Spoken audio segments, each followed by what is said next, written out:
My name is Molly Klein. I'm currently a CNA. I've been one for 10 years, and I just applied to nursing school at Cizik School of Nursing at UT Health at Houston, in Houston, Texas. So in the near future, I will be a nurse. I'm back here in Sandpoint, Idaho, where I was born and raised.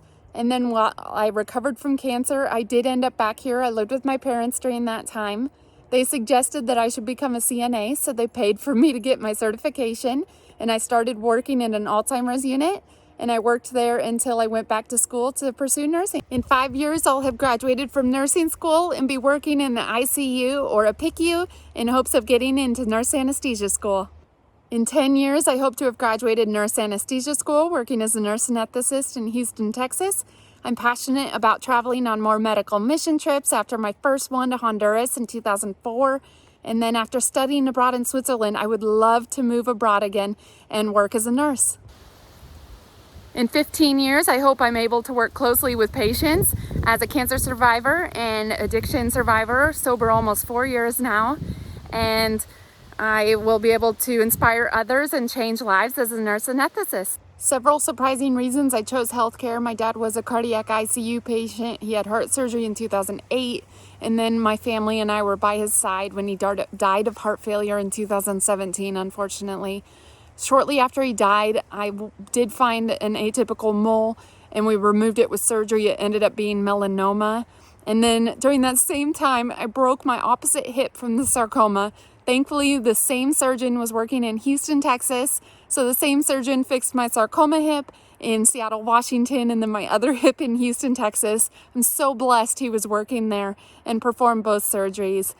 And then I was a cancer patient during the opiate epidemic, so I did become addicted to my pain pills. However, I have learned a lot about the opiate epidemic personally, and I think that's why I'm going to make a great nurse anesthetist.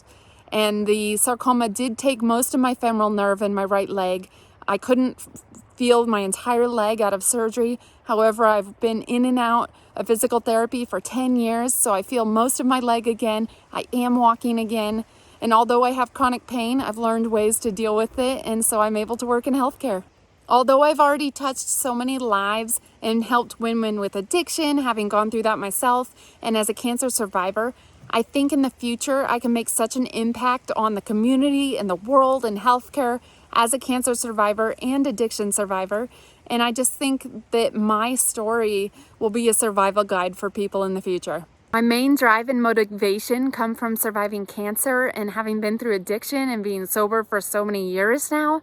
I think I can touch so many lives close to me because I'll be able to be empathetic for my patients, but I'm also able to focus on my studies since I can think clearly. I think it means to be a great nurse. My dad's cardiac ICU nurses showed such strength and tenacity. I think the oncology nurses, mine were so kind and empathetic, yet fun when I needed my spirits lifted during chemotherapy.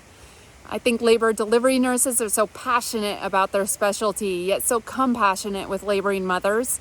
ER nurses think quick on their feet and they work great as a team. I think I have all of these qualities to make a great nurse. I work here at Children's Memorial Hermann Hospital at the Texas Medical Center, Houston, Texas, up on labor delivery. I've been a CNA there for 4 years now. So day-to-day tasks at Memorial Hermann as a CNA in labor delivery include stocking supplies so nurses and doctors can get what they need. I can transfer patients.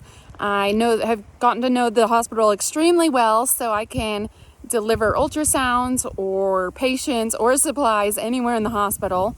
I run COVID swabs and labs down to the main OR and the blood bank. And then I also have been utilized during COVID to organize N95 masks for our entire staff, including anesthesia, doctors, and nurses, and research as well. And then I also have been trained in HealthQuest, so I can move patients in the system. I've also been trained in Cerner scheduling so that I am able to schedule C-sections and inductions. And I've just become great at multitasking. I've become very organized, and I am great now at anticipating the needs of my doctors and nurses. I just wanted to thank you so much for tuning into this video, for taking the time to get to know me further, and for considering me for the new Icons grant.